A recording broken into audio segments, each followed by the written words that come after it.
By now, most of you have seen the trailers for Jurassic World Fallen Kingdom, and if not because you're avoiding spoilers, well, you shouldn't be watching this video either. Or you should mute it and leave the room so I still get paid. Anyway, despite those trailers being pretty damn spoiler heavy, there's actually still quite a lot we don't know about the film. So today I thought we'd take a look at that and speculate a little bit on what those things are. So here we go, the top 5 things that we don't know about Fallen Kingdom and probably won't know until it officially releases. Number 1, and actually rather surprisingly entirely missing from the trailers, is Stiggy the Stygimoloch. Not only does this Stygimoloch appear in a number of different merchandise lines and toy lines, but also has a nickname. One that sounds like it was likely given by the kid in Fallen Kingdom. Stiggy, that's a childish nickname. Given those two factors, it's a named dinosaur like Blue, etc., and in not appearing at all in any of the promotional materials, I think it's safe to say Stiggy may actually have a fairly big role in the film, and they're simply holding it back as a little bit of a surprise for the general public for when the film actually releases. You've got to have some of them in there, right? Perhaps Stiggy will go down defending Lucy from the Indoraptor. Perhaps Stiggy doesn't exist and the kid has absolutely lost her marbles. We'll have to wait and see exactly what role the Stygimoloch plays in the film. Second up is the actual role of Blue's DNA in the production of the Indoraptor. We now know that Blue is captured because her DNA is vital to the construction of the Indoraptor, given not only that she's the last raptor, but that she's an incredibly intelligent one that fights well and perhaps most importantly is clearly capable of following orders. But what we don't know is whether Blue's DNA is going to be used to produce the Indoraptor we see in Fallen Kingdom, the main antagonist of the second half of the film, or if they want it because they've realised that this Indoraptor they've created is near impossible to control, unusable as a weapon for mass production, which is kind of the point, and they want to build a 2.0 version that has that tamer, more controllable DNA in it from Blue. The third thing we don't know is relatively linked to that, and it's the eggs. What is in the eggs? We see 3 eggs during the extended Chinese trailer when they're discussing Blue's role in the Indoraptor design. They're all marked, they're incubated, ready to be cooed out by a bushy bearded old man with a cane. I think the presence of these 3 eggs somewhat supports the idea they're working on an Indoraptor 2.0, possibly as a setup for the third film where these militarized dinosaurs are much more commonplace. Are those eggs that second version of the Indoraptor, the one with Blue's tamer DNA built into them? Or are they something else entirely? Could there be a third Indo-dinosaur waiting for us in the threequel? Indocleosaurus? Indompsognathus? There's a host of terrible ideas waiting for us. Penultimately, let's head into the waters. We've seen the clip of the submarine approaching the Indominus Rex skeleton before being found by the Mosasaurus. Now for me, the logical conclusion was that they want to retrieve the skeleton for some purpose.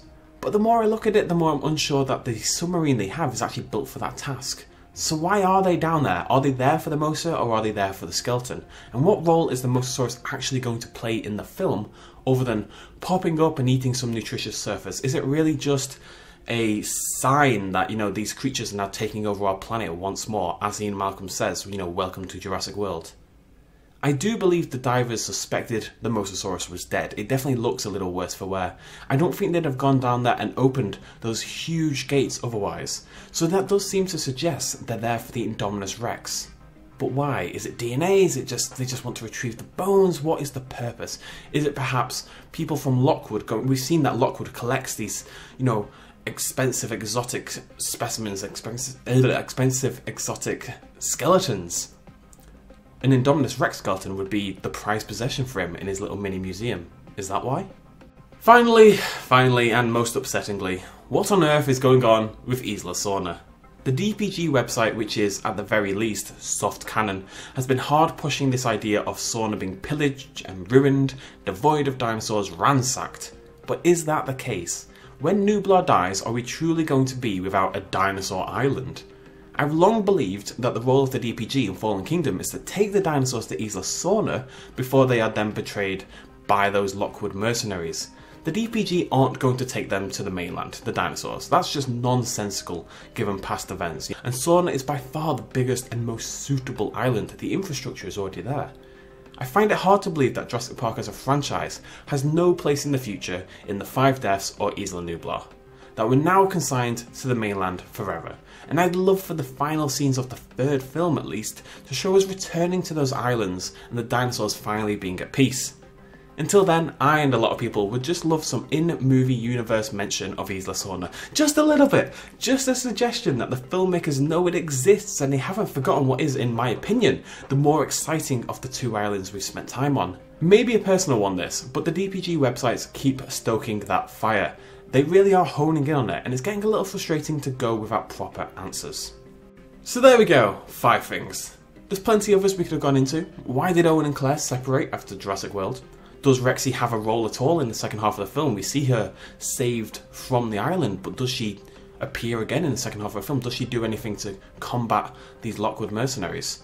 What is the baby dinosaur we've seen in a couple of the Lego sets? Blah blah blah. The trailers have given away a lot, but I still have enough questions that I'm excited to see the film, especially because, well, if there's one thing the trailers have showed, especially the Chinese one if you haven't seen it already, it's that this is a beautiful film with some incredible cinematography.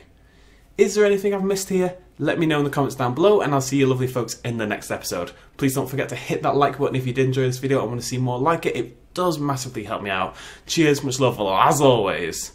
Bye-bye. Quick little shout out at the end. This video and all the others would not be possible without the support of you guys at home, and also all my Patreon supporters who are listed up on the page right now for April 2018.